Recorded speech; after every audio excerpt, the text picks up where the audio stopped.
You've stood in a house like this before. For bedrooms, vaulted ceilings, a kitchen island the size of a small boat. And somewhere around the second week of living there, a quiet disappointment sets in. The house doesn't feel built for the way you actually spend your evenings. That feeling has a shape, even if nobody names it at the open house. Too much hallway between where you sleep and where you gather. A bonus room that becomes storage within a year. A kitchen so far from the living area that cooking dinner feels like working an isolated shift. Bedrooms placed so poorly that a 6 a.m. alarm wakes the whole household. A backyard nobody uses because reaching it means a small expedition first. Sit with this for a second because it should bother you a little. A farmhouse built 100 years ago on half the square footage, with none of today's technology, often solve these exact problems better than some brand new construction does in 2026. That's not a nostalgia trip. That's a design failure hiding in plain sight. So here's what this video is built around. What if the smartest move a modern Barndominium designer can make isn't inventing something new? It's paying attention to something an entire generation of builders quietly stopped noticing. Hold that thought. We're not answering it yet. I'm Mason, and I break down America's smartest home designs to uncover the decisions that make a house work long after the first impression fades. If practical design ideas that make a home more intentional are your thing, consider subscribing to Modern Luxury Homes USA. That's the entire pitch. What matters isn't how these old farmhouses looked in a photograph. It's how they wired the kitchen, the living space, the bedrooms, and the land together. And one of those relationships is about to become the most important decision in your next build. A floor plan can win over a buyer standing in the driveway and still betray them 6 months later, once the newness wears off and daily life moves in for good. This is the pattern showing up across new build barndominiums right now, and builders are starting to hear buyers push back on it. Circulation space eating square footage that never earns its keep. A formal living room nobody sits in past the first month. Sight lines that dead end at a wall, instead of carrying a conversation from one room to the next. A kitchen with a weak, almost apologetic relationship to the backyard. Here's the psychological piece the listing photos never capture. People don't crave more rooms. They crave a home that removes friction from a life they're already living. They want to cook without vanishing from the family. They want to catch the kids in the yard without crossing to a window. They want privacy that arrives naturally, not privacy that means walking to the far end of the house and closing 3 doors behind them. This is where an old farmhouse becomes unexpectedly useful. Its builders solved every one of these problems on a fraction of the budget, with none of the shortcuts modern construction takes for granted. So the obvious question follows: what do they understand that got lost? Let's clear something up before this goes further. There was never one official 1920s farmhouse floor plan sitting in a drawer somewhere. These homes varied wildly by region, climate, and what the family could afford that year. A dairy farmhouse in Wisconsin bore little resemblance to a cotton farmhouse in Georgia. What tied them together wasn't a blueprint. It was a set of hard-earned habits, built out of necessity rather than trend. Circulation was treated as precious, not decorative. Nobody wasted a room's worth of hallway on a path leading nowhere. Gathering happened around one working core, not several scattered living areas. Indoor and outdoor life ran as one continuous system, not separate categories with a door between them.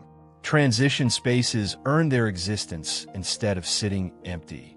And a clear, almost unspoken boundary kept the public rooms apart from the private ones. Stop looking at the farmhouse as a style and start looking at it as a problem-solving document, and the link to today's Barndominium stops feeling like a stretch. Time to name the first idea worth borrowing. For this discussion, we'll give this first concept a name: the farmhouse heart plan. The premise is easy to say and surprisingly hard to build well. Kitchen, dining, living, and the outdoors, all pulling toward one shared core instead of scattering across separate rooms that barely speak to each other. In the old farmhouse, the kitchen was never a showroom. It carried the weight of the entire household because whoever cooked couldn't afford to be sealed off from everyone else. bring that logic into a modern barndominium, and you get an island facing the living space.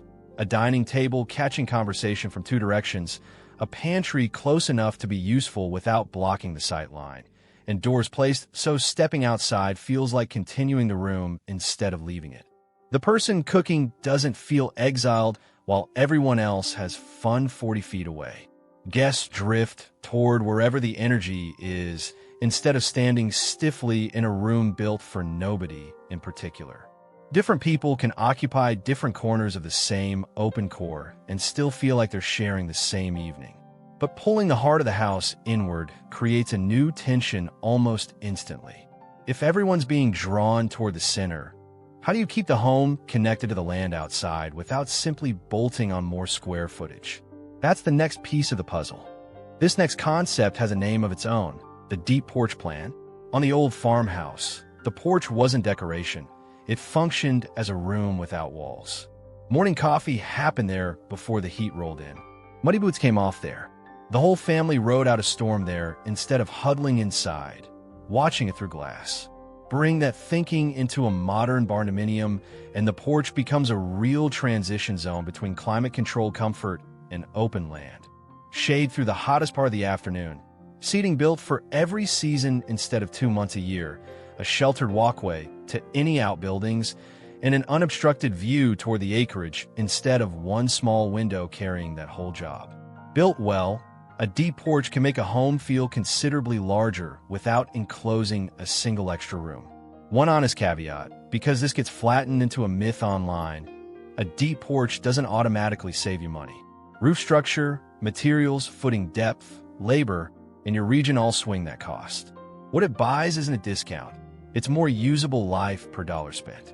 But the deeper this connection to outdoor living grows, the more one uncomfortable truth pushes to the surface. Not every homeowner wants their private life visible to whoever happens to be walking past the porch, which forces the conversation toward privacy. The next concept worth naming is the split-zone farmhouse plan. The pattern reads as private, shared private. One wing holds the primary suite, tucked away from the noise. The center holds the kitchen, dining, and living space. The far wing holds the secondary bedrooms, giving kids or guests a section of the house that belongs to them. Here's why this matters. A well-built home lets people connect without demanding they stay connected around the clock. That might be one of the most underrated forms of luxury in residential design. The ability to shut a door at 9 o'clock and feel like you've stepped away from the household without stepping outside the house. The lesson worth remembering: you don't need more square footage to buy privacy. Intelligent placement of the footage you already have can do the job for free. Which brings up a phrase that gets misused constantly. Open concept doesn't mean one shapeless, undivided room. There's a meaningful gap between open and formless, and plenty of modern builds blur that line in a way that quietly costs them. The farmhouse-rooted approach carves distinct zones inside an open footprint without a single new wall. A kitchen island separates cooking from lounging on its own. An exposed beam tells your brain different room without a word. A shift in ceiling height or flooring signals a change in activity before you've consciously clocked it. Furniture orientation does the job a hallway used to handle. This is the farmhouse principle at its most portable. Define a room through relationship and rhythm, not drywall. But there's one setting where these old instincts turn even more interesting: a home that stops opening outward and folds in on itself instead. This one goes by the courtyard-adapted farmhouse plan. And to be transparent, this is a modern reinterpretation, not a claim that 1920s farmhouses typically built this way. Most didn't. This is what happens when you take the farmhouse's founding instinct, link indoor life to outdoor life, and route it through a sheltered, private outdoor room instead of an open-facing porch. A U-shaped or partially enclosed layout wraps the home around a protected courtyard. The upside is real. Privacy an open porch can offer, natural light pulled deep into the interior, and an outdoor gathering space that reads like an extension of the living room instead of the yard out back. But there are honest trade-offs a responsible builder should raise before you fall for the rendering. A more demanding roofline, drainage engineered with real precision, added structural planning, more glazing to budget and insulate for, and a design that lives or dies on getting site orientation right from day one. So if you take the intelligence of the old farmhouse and leave every one of its limitations behind, what does the finished, fully modern version actually look like? That's the payoff this whole documentary has been circling. This is the synthesis, and it carries its own name, the modern homestead plan. It's the reason barndominium demand keeps climbing across rural markets going into 2026. Buyers increasingly want farmhouse-level connection and privacy, with modern-scale kitchens, insulation, and technology layered underneath it. Farmhouse practicality fused with barndominium flexibility, flowing as one sequence. Entry, mudroom, connected kitchen dining living core, opening to a porch or courtyard, with private bedroom zones branching away from the activity. Then you hand that century-old logic the technology it never had. Windows sized far beyond the old structural limits. Insulation that actually holds a temperature. HVAC zone by wing, so the quiet side runs cooler than the loud side. Kitchens engineered for daily cooking, not a photograph. Storage built for how people live now. Structural spans wide enough for open sight lines the old farmhouse never supported. Bathrooms that don't require a hallway trek at midnight. Smart home systems designed in from the start instead of patched on later. The lesson worth carrying out of this entire documentary sits right here. Don't copy the old house. Translate its logic. Let's talk about the most underrated room in the farmhouse vocabulary. And if you've ever owned land, this section will hit close to home. The old farmhouse understood something plain and useful. The outside world is messy, and it has no business walking straight into the kitchen. The mudroom stood as a buffer for boots, outerwear, tools, and whatever the barn or the weather dragged in. On a modern barndominium sitting on acreage, that same modest room earns its keep daily. Muddy boots before they touch the floors. Barn coats before they touch the couch. Dog leashes. Grocery hauls that shouldn't have to cross the living room. Equipment that has zero business near anything upholstered. This is functional luxury at its purest. One small, correctly placed room quietly outperforming a far larger, purely decorative one.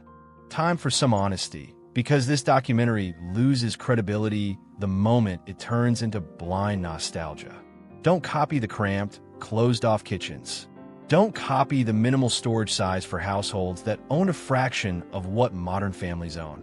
Don't copy the single bathroom for everyone arrangement.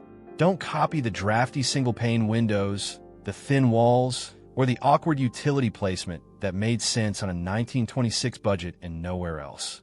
Remember this line, because it's the spine of the entire argument. The goal isn't making a 2026 barndominium look like it belongs in 1926. The goal is understanding why certain decisions worked, then handing them the technology they were never given. Understanding the philosophy is one thing. Knowing where your budget should actually land is the part that separates a smart build from an expensive regret. Prioritize whatever's painful or impossible to undo later. The floor plan, the structural layout, the foundation, the roof configuration, window placement, plumbing runs, electrical planning, and drainage across the site. Finishes, fixtures, landscaping, and furniture can all be upgraded years down the line without touching the bones of the house. The core rule stays simple. Spend first on whatever's hardest to reverse. Relocating a structural wall 2 years after move-in belongs to an entirely different category of problem than swapping out a light fixture on a Saturday. Builders across the barndominium space are circling back to this thinking for a simple reason. Buyers keep asking for exactly what these old floor plans solved decades before open concept became a marketing term. Each idea exists because the one before it exposed a gap. The heart plan handled connection. The deep porch plan handled outdoor living. The split zone plan handled privacy without breaking connection apart. The courtyard adapted plan handled protected outdoor space. And the modern homestead plan pulled all four into one buildable philosophy suited to how people live in 2026. Not a countdown, a chain reaction. If this shift in how you see floor plans has changed what you'd look for in your next home, hit the like button. It genuinely helps this reach more people trying to build something smarter instead of just bigger. Here's the takeaway worth keeping. The smartest floor plan was never the biggest one. It's the one that strips out the friction between what people actually do all day, cooking, gathering, resting, stepping outside, and then closing a door and being left alone for a while. Once you see how much weight one old farmhouse layout can carry inside a modern barndominium, a harder question follows. What other classic American home designs are sitting there underused, waiting to be re-engineered for how we live now? If you were adapting one of tonight's concepts for your own build, which would you pick? The farmhouse heart plan, the deep porch plan, the split zone plan, or the courtyard adaptive plan? And what would you change to fit your own life onto it? Thoughtful answers in the comments shape which design comparisons get covered next. Circle back to where this started. The old farmhouse was never valuable because it was old. Its value came from a plain, unglamorous understanding of how people move through a day, how they gather, work, rest, and stay tied to the land beneath them. The modern barndominium gets a chance most new builds never take. Pair that 100-year-old logic with the materials and technology available now. That isn't nostalgia dressed up in new siding. That's relevance. Maybe the point was never that we should build like it's 1926 again. Maybe it's that we've gotten careless about forgetting what those houses got right in the first place. The best modern home was never the one with the most rooms, the tallest ceilings, or the widest footprint on the lot. It's the one where every space earns its place in the plan. A smarter home doesn't start with a bigger budget. It starts with better decisions.